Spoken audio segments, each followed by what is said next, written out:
É um prazer estar aqui, podendo partilhar um pouco com os meus próprios questionamentos com vocês. O tema é religião e espiritualidade.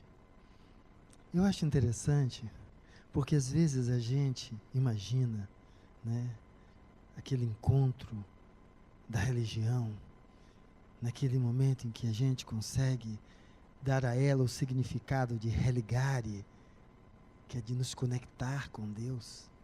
E aí então, parece que isso acontece, a mágica se operou e tudo se resolve. E aí eu vi um relato das cartas de Madre Teresa de Calcutá. Mas se eu não quiser me referir a Madre Teresa de Calcutá, eu posso me referir a Santo Agostinho. Mas se eu não quiser me referir a Santo Agostinho, eu posso me referir a Paulo, o apóstolo dos gentios. Porque veja só, Madre Teresa, com um enorme trabalho de doação e de caridade, e naquela marcha que ela vinha, nós esperávamos ali um encontro e que tivesse tudo resolvido. E ela deixa as cartas em que ela questiona Deus. Então a religião, enquanto elemento de encontro com Deus, ela não se faz se você não é capaz de questionar esse Deus. Porque o Deus que você abraça sempre será um pedaço. O Deus a que você dá a noção de religação sempre será um pedaço. E ela, nas descrições, que não entendia como aquela disparidade de situações, como ela via tanto sofrimento e se questionava. Mas se a gente quiser entender um pouquinho isso, tem no Velho Testamento a passagem de Jó. E tem um livro de Carl Gustav Jung, chamado Resposta a Jó. Lá, o livro de Jó, imagine, Jó era um servo temente a Deus, nas palavras que lá são descritas, e uma hora o diabo não tem o que fazer e diz: olhe, eu vou testar. Ele só é assim temente a Deus, porque você dá tudo a ele. E aí o diabo disse, Deus disse para ele, então, faça aí o que você quiser. E aí o diabo começa a aprontar com Jó. E nesse momento, ele, que era esse homem temente a Deus, que fazia o bem, que estava em tudo aquilo, que começa a receber várias rebordosas, começa a fazer o quê? Questionar Deus. Que Deus é esse? É interessante rever o Velho Testamento, como é interessante ler esse livro, Resposta a Jó. Porque o que eu quero subtrair daí é a necessidade de nós questionarmos o Deus que nós estamos abraçando, para que nós possamos nos dar a permissão de ampliá-lo, de entender que a parte não é capaz de abarcar o todo, como a parte não é capaz de abarcar o todo. Todo que ela diz que é todo, será parte. E aí então, nós possamos entender por que se fala em respeito religioso, em respeitar a religião dos outros.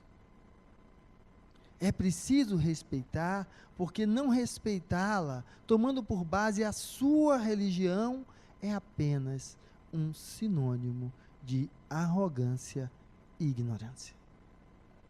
Então, é necessário respeitar a religião do outro. E por que eu estou descrevendo isso?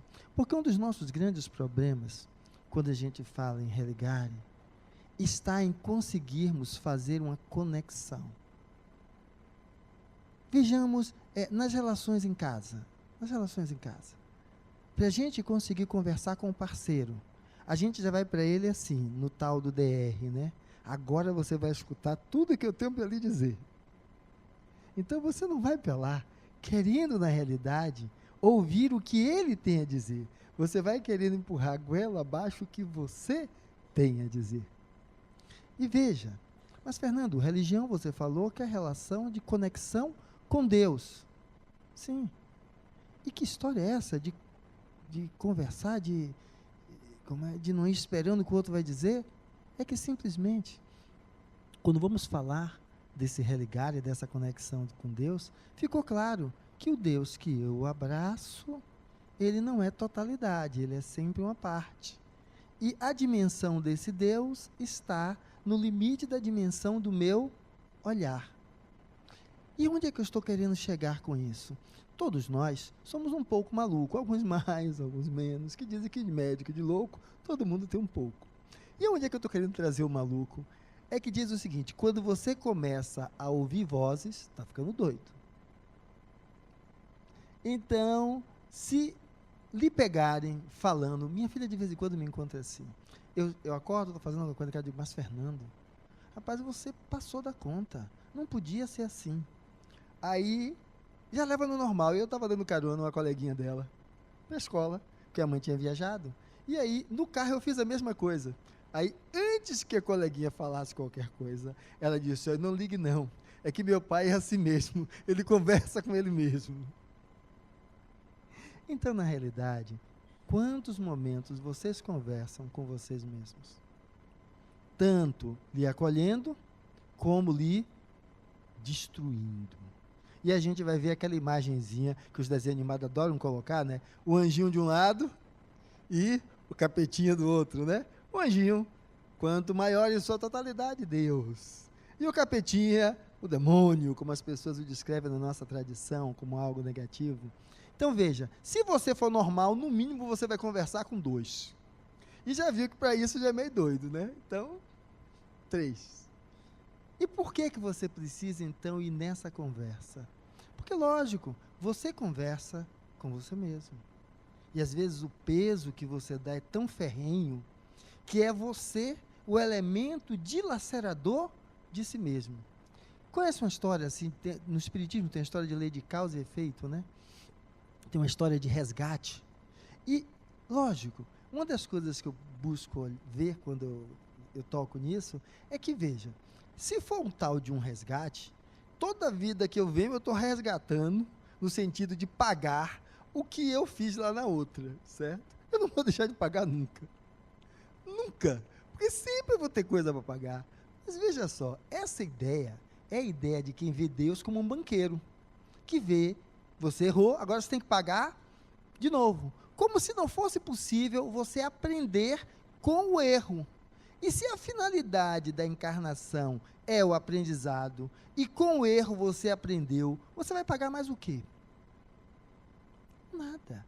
Agora, às vezes, é necessário que você mesmo se ponha à prova, para ver se você, de fato, aprendeu. Mas isso não é pagar? Então, essa história desse Deus cobrador, certo? É, como eu estou descrevendo, religião, como religare, encontro com Deus, que Deus, para que a gente possa, então, estar percebendo mais ou menos aonde a gente está caminhando. Porque a ideia que o Espiritismo traz, enquanto religião, de Deus, não é esse Deus pecador. Mas não é uma ideia que o Espiritismo traz, não. É uma ideia que o Cristo traz. Deus é amor. Se você, sendo com todos os defeitozinhos que você tem, se seu filho lhe pedisse pão, você não daria pedra. Se você daria pedra, começa a se tratar mais um pouquinho, que a loucura piorou, viu? Então, que não se daria pedra é um filho.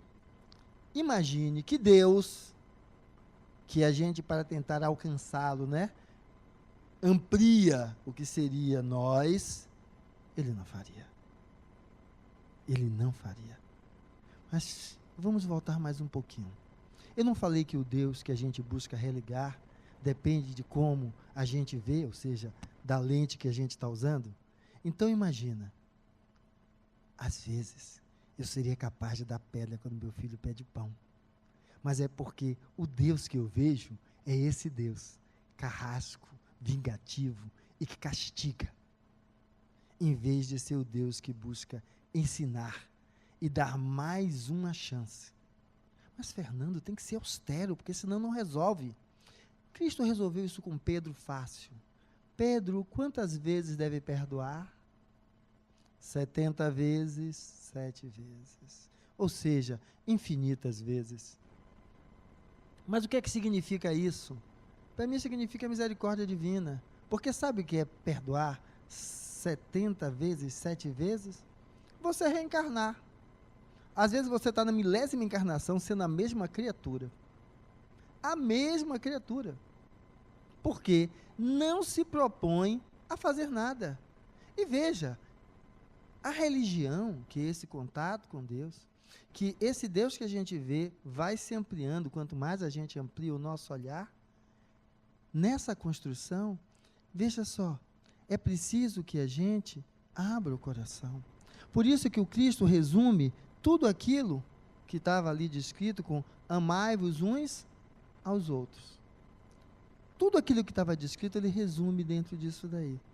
Então, o que é que às vezes nós precisamos olhar? Precisamos olhar para ver o que é que a gente está fazendo quando estamos buscando o que a gente vai descrever como religião. Então, a meu ver, a gente tem que aprender a respeitar a religião nossa e a do outro e saber o que é que a gente está buscando. Por quê? Porque inicialmente, quando você adentra aquele portão ali pela primeira vez, buscando o espiritismo como religião, ou em qualquer outra casa, buscando qualquer outra crença como crença religiosa, você entra dentro de um contexto de religião como uma construção coletiva.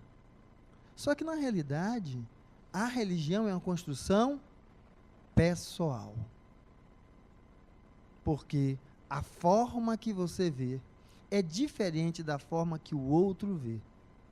Agora, vamos dar a essa religião pessoal a tonalidade de pessoal quando nós conectarmos o aspecto do que estamos descrevendo como religião com espiritualidade.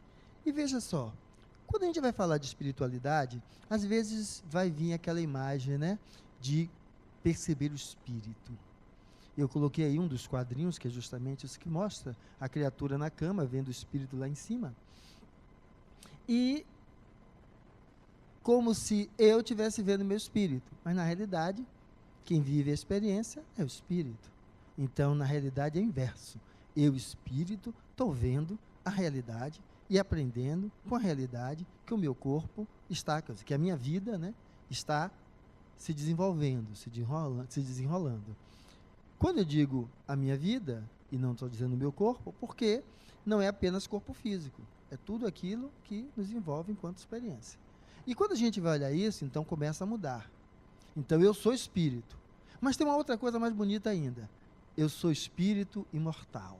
Ou seja, eu não sou só Fernando espírito, não. Porque Fernando não é espírito. Fernando é esse corpo, essa pessoa que está agora aqui, esse corpo vai morrer. O que vai ficar é aquilo que foi aprendido pelo espírito através da experiência, certo? Nessa estrutura física e psíquica do dito Fernando. Então, ele já foi Maria, João, bonequinha, várias outras coisas. Então a gente vai dizer, eu sou o espírito imortal. Então parece que isso é o ápice, certo? Do que seria espiritualidade. Na realidade, dizer-se espírito imortal pode não fazer diferença nenhuma. Porque a pergunta é qual o sentido que eu estou dando à minha vida. Se eu não olho para isso de uma maneira construtiva e edificante, eu sou um espírito imortal, tal qual eu estou. Porque não é mágico, a gente vai mudando. Tanto que Cristo andou com os 12 apóstolos, e na hora que ele mais precisou dos 12, olhe, todo mundo se mandou. Então a ideia é que você é um espírito imortal, mas ser espírito imortal é entender que esse momento seu é o momento de máxima expressão da espiritualidade que é você. Mas isso não é o término, porque não há término para esse processo de evolução. E aí então, eu gosto muito desse quadro, porque para mim, se eu não olhar desse jeito religião, como eu estava buscando trazer para vocês, religião para mim se torna não religare, mas sim rótulos. Aí tem vários rostos, de homens de barba e cabelo grande. Tem até ali embaixo um com aquele cabelo tonhonhon, igual o meu, que fica todo enroladinho assim, né, pela afrodescendência. Mas quando a gente olha, e se a gente estiver falando candidamente, vamos enxergar no rosto de todos eles, quem? Jesus. Então, religião pode estar funcionando apenas como rótulo. E agora, às vezes, é chique dizer que é espírita, né? Porque é a religião que tem o maior nível cultural. Então, tá virando chique dizer que é isso. Como dizer que é de uma outra crença religiosa, a depender do meio social em que você esteja? Então, para mim, religião, se eu estou apenas me envolvendo para dizer que sou daquela tribo ou daquela outra tribo, é só rótulo. Agora, o que é que começa a ganhar um sentido é quando eu começo agora a buscar entender que, enquanto religião, como elemento de conexão com Deus, eu preciso olhar de um outro jeito. Mas deixa eu mudar um pouquinho o rumo disso aqui. É porque é o seguinte, ó, o que é que para mim essa história de religião e espiritualidade? Eu já entrei por essa porta, não dessa casa, foi a casa da, como é? O Centro Espírita Casa de Redenção, Joana de Ângeles. E a gente entra normalmente na dor, na dificuldade, no problema, ou então trazendo alguém que estava ali para a gente querer ajudar, né? O que eu estou buscando falar não é uma discussão teórica, não. É que essa questão é a questão de contato de nós com nós mesmos. Nós com nós mesmos. Porque o Cristo, como elemento maior, o maior espírito que pisou nessa crosta, segundo a nossa tradição, ele não se colocou em nenhum templo para ser adorado. Ele disse que aquele que quisesse ajudar a ele, ajudasse aqueles que têm dificuldades, os pequeninos, os que sofrem, certo? E aqueles que se apartam deles, é aqueles que a esses não se colocam como buscando auxiliar. Então, o templo do Cristo é o coração do homem. Então, o que nós estamos falando, na realidade, é religião enquanto rótulo, para mostrar a alguém, e religião enquanto vivência. Um dos retratos sumiram e mostrou um personagem, que na realidade, podemos olhar para ele, que não sumiu ainda, e ver talvez um pouco do ensinamento do Cristo. Ali é Mandela, que conseguiu fazer aquela transformação lá, certo? Aonde ele estava presente. E quando a gente olha, tem outros. Tem aqui, o nosso amigo, salvo engano, é Vivekananda, né? Também, indiano, fez o seu trabalho lá onde ele estava. É porque, quando a gente tira o rótulo, a gente mostra o que está por trás. E aí, a gente tirando mais um rótulo, olha quem está ali, nosso amigo Chico, que também foi expressão do que é essa conexão com o sagrado. Se a gente for mais um pouquinho, a gente vai encontrar mais um. Cadê? Um Papa. Paulo VI. Tem mais um ainda, Martin Luther King. E por último, nosso amigo Mahatma Gandhi. Então, o que é que você está buscando? Um rótulo ou uma atitude? Para mim, religião é rótulo. Espiritualidade é atitude. Então, nós começamos a entender que, assim como esses homens foram chamados, nós estamos sendo chamados a expressar o que, pelo menos para nós, né, traz essa conexão com o divino, Jesus. Expressar um Jesus, que é um Jesus que faz com que a gente perceba o que é que a gente precisa trabalhar com nós mesmos. Porque, sem tê-lo no coração, a gente vai entender o que é. Como é que eu estou dizendo que religião é rótulo?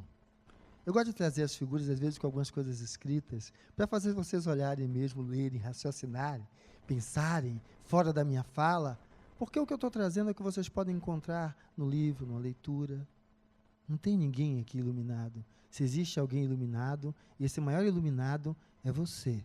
Agora é preciso que você se reconheça, em vez de ficar como pedinte à espera de encontrar um iluminado qualquer. E aí, veja só, o ódio, se tivesse uma cor, seria vermelho, tal qual a cor do amor. A indiferença, se tivesse uma cor, seria da cor do ar, cor de nada. Porque o que é que aquelas pessoas que estão sentadas dentro do banco estão fazendo? Completamente indiferentes. E podem ser todos 4 religiosos. Quem não se vê de vez em quando numa paisagem tipo essa, que eu não estou nem aí para o que está acontecendo, aquilo não tem nada a ver comigo, eu não tenho nada a ver com isso, é porque, veja, mas Fernando, tem um monte de mendigo caído, a gente não vai poder fazer por todo mundo. Você lembra que eu falei do anjinho de um lado e do diabinho do outro? Às vezes, nós estamos igual àquela criatura caída, e nós não conseguimos olhar para nós de uma maneira que seja humana, caridosa, fraterna. Nós olhamos para nós mesmos com essa indiferença. É a indiferença de não conseguir enxergar quem é. E então, nós fazemos o que está escrito nesse quadrinho. Um homem de um lado diz para o outro: o máximo que eu posso fazer por você é uma cédulazinha escrita ali, salário mínimo. É o que é que eu estou descrevendo? É que é o seguinte, a espiritualidade está aí, chamando a espiritualidade agora a presença dos bons espíritos, certo? Por quê? Porque o Cristo já dizia isso: quando tiverem 2 pensando em mim, ali eu estarei. Agora, veja o seguinte, o quanto você está dando de você para fazer essa conexão. Para que essa conexão não seja um rótulo, para que essa conexão seja um sentido na sua vida. Para que essa conexão seja o agente transformador e modelador do seu viver. A construir uma religião que você possa dizer que é uma religião pessoal. Pessoal, não porque é a lente com que eu olho a conexão com o sagrado, mas pessoal é porque essa religião, enquanto não rótulo, mas ação, está levando você à sua autotransformação. Autotransformação, porque a proposta espírita não é uma proposta de salvação. Não vai baixar nenhum espírito aqui para salvar nenhum de nós, porque nenhum de nós precisamos ser salvos. Como Jesus não salvou nenhum dos seus discípulos. Ele disse que isso era uma trajetória. Quando ele pegou o homem paralítico que baixaram na cama na frente dele, ele cura o homem e diz: levanta, pega a sua cama e vai. Ou seja, vai fazer a sua parte. Porque não é mágica. Porque imagine, se fosse mágico, que Jesus perverso seria esse? Que até agora não salvou todos nós. Sabendo que nós fomos criados simples e ignorantes. E erramos pela ignorância. Ah, Fernando, mas tem gente que é mal mesmo. Vamos fazer um pouquinho de uma análise de consciência. Olhe para trás. Os mais novos, mas tem poucos muito novos aqui. Talvez não possam aprender isso direito, mas os demais, sim. Veja coisas que você fez, que hoje, com a consciência que você tem, você não faria. Imagine se você tivesse morrido logo depois de ter feito isso que você lembrou aí. Iria perecer nas chamas eternas do inferno. Bastou lhe dar um tempinho a mais, hoje, você está sendo capaz de olhar e dizer que não faria. Então, o que a gente traz com isso é que justamente temos que ir evoluindo progressivamente. Agora a gente tem que se perguntar quanto a gente está dando de nós para isso. Porque às vezes a gente está dando o salário mínimo. Qual é o salário mínimo? Aí na quinta-feira eu vou lá assistir a palestra. E não faz mais nada. E fica esperando que tudo caia do céu. certo? Ou então o contrário, eu jogo na Mega Sena, se eu ganhar, metade do dinheiro eu vou dar para o Lar Harmonia, certo? Ou para qualquer outra instituição. Ou então, na relação, se minha mulher passar a me tratar daquele jeito, eu agora vou ser um homem dedicado só para casa. Ou seja, o movimento, se está em você que precisa estar fazendo esse movimento. E quando a gente traz esse elemento, é porque a mulher não vai lhe salvar. Se ela despertar e mudar, e você continua no mesmo pé, ela vai procurar um outro alguém que esteja em outro patamar. Ou continuará com você, no sentido de que estar com você é algo que para ela tem um valor. Mas entenda que quem está indo adiante não é você, é ela. Ou vice-versa, né, se for aí do caso. Então, é esse elemento vivencial que eu trago o olhar do que seja espiritualidade. E quando a gente está colocando qual o valor que você vai dar para isso, tem alguns trabalhos científicos mostrando isso hoje. Que religiosidade e espiritualidade, usando como sinonímia, certo? Está relacionado a maior tempo de vida e a melhor qualidade de vida. Por quê? Porque tem uma frase fantástica que diz assim: tudo vale a pena quando a alma não é pequena. E o Cristo diz isso, ou Jesus diz isso, de uma maneira fantástica.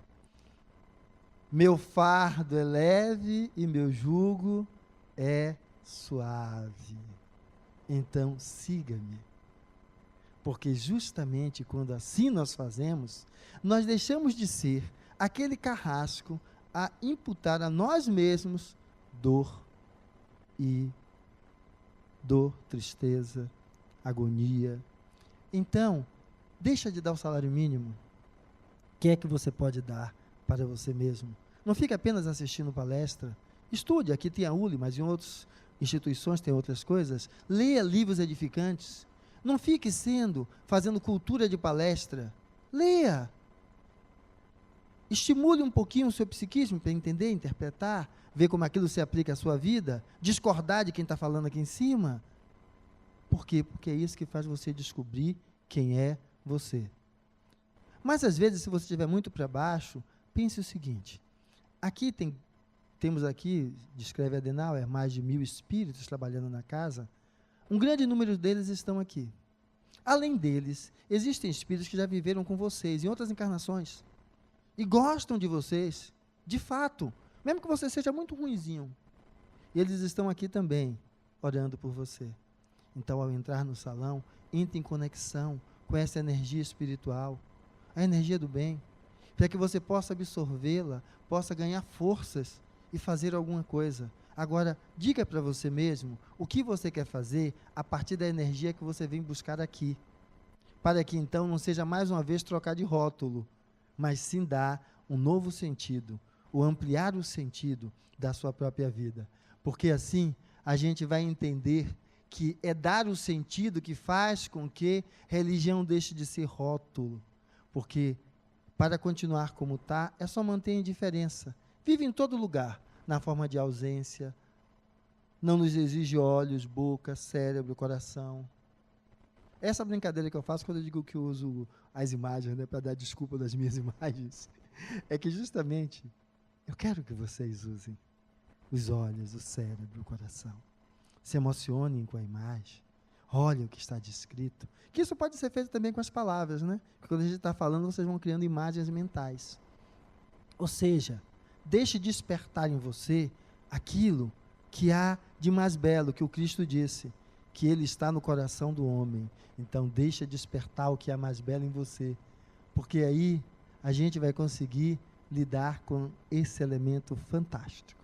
Porque a construção religiosa, normalmente ela se faz pelo menos dentro do ocidente, da nossa cultura ocidental, de uma descrição de um bem e de um mal. Um mal que você tem que destruir, tem que acabar, tem que exterminar, e um bem que você tem que louvar. Mas espera aí. Se lembra que eu pedi para que vocês se lembrassem de alguma coisa que vocês fizeram lá atrás e que hoje vocês diriam, eu não faria? Que se você tivesse morrido naquele momento, e foi uma coisa mais pesada, iria morrer lá eternamente queimando nas chamas do inferno? Mas agora, não é você que está aí, espírito. Mas quem foi que fez aquilo lá? Você. Então significa que bem e mal caminha lado a lado conosco. E o que vamos chamar de mal é a expressão da nossa ignorância, que cada vez que a gente amplia e desperta, a gente entende que não é assim. E é essa ignorância que só pode ser transformada pela experiência vivida, ela não destrói aquele outro lado, não. Ela simplesmente dá a ele um outro sentido. É a pergunta: para que você está buscando aurir as energias de harmonia, paz, de cura que estão nesse salão? Você pode estar aurindo essas energias para continuar tal qual como está, ou para dar um outro sentido que faça com que então o que você está vendo como escuridão se torne luz. E aí então seja mais fácil entender que, se lembra aquela história do anjinho de um lado e do diabinho do outro, você tem que fazer as pazes com você. Você tem que fazer as pazes com você. Porque aí então o exercício da religião começa a se transformar na expressão de espiritualidade, porque espiritualidade é conexão. A capacidade de fazer com que você saia daqui não se sentindo o pior, não se sentindo aquele que está cheio de erro, que está cheio de dor, mas que você possa identificar nessa experiência que você está vivendo agora, o que você pode aprender, o que você pode integrar, o que você pode construir em cima daquilo que aparentemente estava a lhe destruir. Porque a vida, ela nos convida a aprender aonde? No caminho. Porque o Cristo já diz: eu sou o caminho, a verdade e a vida. Ninguém chegará ao Pai senão através de mim. Mas veja que esse mesmo Cristo disse que está onde? No coração do homem. Esse mesmo Cristo diz que nós podemos fazer tanto como Ele fez, ou mais. Então significa que você também é caminho, verdade e vida. Então, quando nós começamos a ver desse jeito, é no caminho de sua vida que você vai construindo as pontes entre o que precisava ser superado pelo aprendizado e aquilo que precisa ser ampliado por um direcionamento melhor daquilo que você tem. Por exemplo, a agressividade. A agressividade, ela pode ser extremamente valiosa, e se você utilizar ela não para falar do outro, falar mal do outro, para apontar o outro, mas se você utilizar aquela agressividade como força para transformar quem? Você. Quando fala nessa agressividade, é algo que me toca um pouco, porque a gente, quando fala nessa história de espiritualidade, é aquela coisa angelical, tranquila. Vamos lá. Será que é isso mesmo? Porque Jesus, para ter vindo conosco, era um ser extremamente autodeterminado e perseverante. E jogava duro. Quando a gente vai olhar Madre Teresa, vai olhar Chico, a perseverança para manter e fazer o que ele fez, é preciso força. Então, utilize a força que você tem. Mas, Fernando, eu tenho muita raiva. Utilize a raiva para fazer com que você se impulsione a se tornar melhor do que o que você é. Porque aí você não estará à mercê do outro. Não use a raiva para derrubar o outro, mas sim para erguer a si mesmo. E aí vamos entender que quando fazemos isso, essa conjunção nos dá a força de mudar o mundo. Porque foi o que Gandhi fez. Mudou a realidade na Índia. E a não violência mudou a realidade no maior país, na maior potência do mundo, que é os Estados Unidos. A discriminação racial, a realidade do negro mudou a partir do movimento da não violência. Não viu aquela imagem de Martin Luther King? Eu tenho um sonho. Então, nós precisamos aprender a entender que o caminho é nosso. Eu sou o caminho, a verdade e a vida. Ninguém vai ao Pai senão através de mim. Ou seja, só você pode fazer com que esse encontro do Pai se realize em você. em você. Então você pode estar aqui sentado e buscando aurir essas energias, se fortalecer, para que, estando melhor, possa dar a sua contribuição nessa obra bela que é a obra do Mestre. E aí então você possa dizer: te amo, porque amai-vos uns aos outros. Só que isto daqui, quando eu trago sobre religião e religiosidade, religião e espiritualidade, é que essa espiritualidade é construída por você na sua caminhada. E esse é uma frase interessante. Ninguém pode construir em seu lugar as pontes que precisarás passar.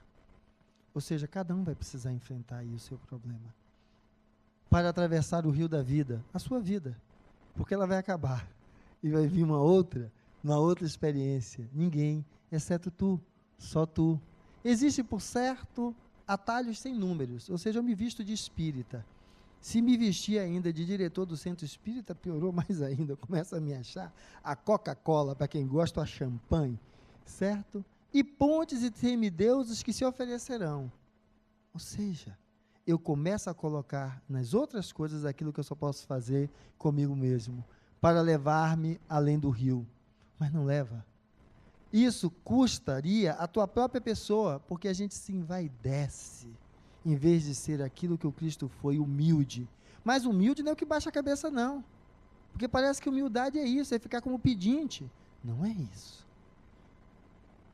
Tu te hipotecaria e te perderias. Existe no mundo um único caminho, por onde só tu podes passar. Onde leva, não perguntes, segue-o. É o teu caminho. Então, quando olhamos tudo isso, vamos entender, que nos disse isso foi Nietzsche, certo? Que é isso. Religião, rótulo. A sua prática, a sua vivência, enquanto aquilo que nos conecta ao outro e nos faz transformar a nossa realidade, é espiritualidade, expressa no pão que o Mestre trouxe também. E quando a gente começa a olhar, esse pão que você precisa dar é para você. Quando chegar hoje em casa, abre aquele espelho, abre a porta do banheiro e olhar aquele espelho no armário, na parede, olhe para você. E olhando para você, diga para você mesmo que você ainda acredita em você. Esse é o exercício da espiritualidade para consigo mesmo. Mas, Fernando, eu estou morrendo. Está morrendo o seu corpo. Você, espírito, não. Você lembra daquela primeira imagem? O corpo morre, o espírito continua.